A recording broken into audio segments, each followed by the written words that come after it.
All right, let me ask about this issue, because this was giant this week, which is the Stop Online Piracy Act, which they thought was, I mean, it certainly aroused people. They stopped it. The bill is dead. The issue is not.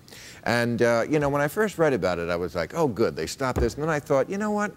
My documentary, my comedy documentary, Religious, I remember when that was out and they were pirating it and put it online and all the money we lost on that. And I was like, you know what? Somebody has to bring up that there is a moral dimension to this. I don't think this is brought up enough. Now, I know that they're saying that apparently this bill would somehow infringe on free speech. I haven't read the bill. I don't know. I don't know if anybody who even has read the bill can predict that. But it seems like it might be a red herring because people just want to steal. Because they can.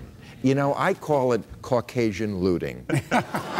And just because you're sitting at your computer in your pajama bottoms doesn't mean you're not stealing. He's wrong. 80% of the piracy in the world in these matters happens in China, by the way. Well, it does. Okay, but we're not Chinese. I know.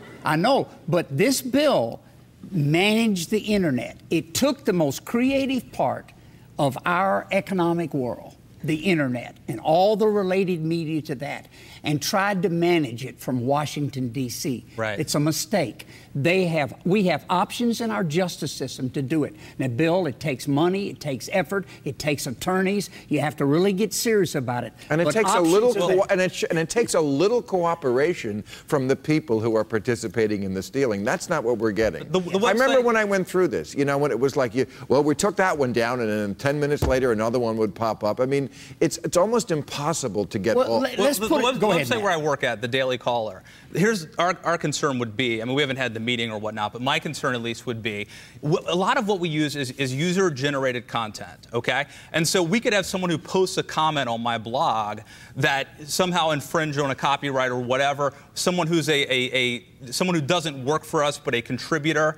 If, according to my understanding of this law, is that if someone complains to the government about this, they would act first and ask questions later. So they would shut down the Daily Caller, which would destroy us financially.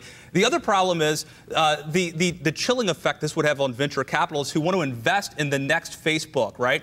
So if I'm a donor, if I'm an investor who wants to get involved, I'm going to be like, hey, guys, I don't know that I want to be involved. The two guys in a garage somewhere right now who are building the next Facebook, this could destroy them. They need to deal with this, I think, with a scalpel and not with an axe. Clearly, the issue of piracy is a big deal. But I would say, just as a separate matter, you have to admire the unbelievable effort of everyday people to actually impact democracy.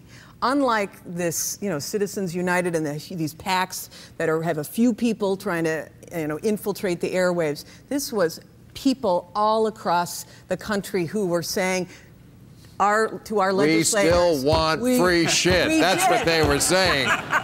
All right, so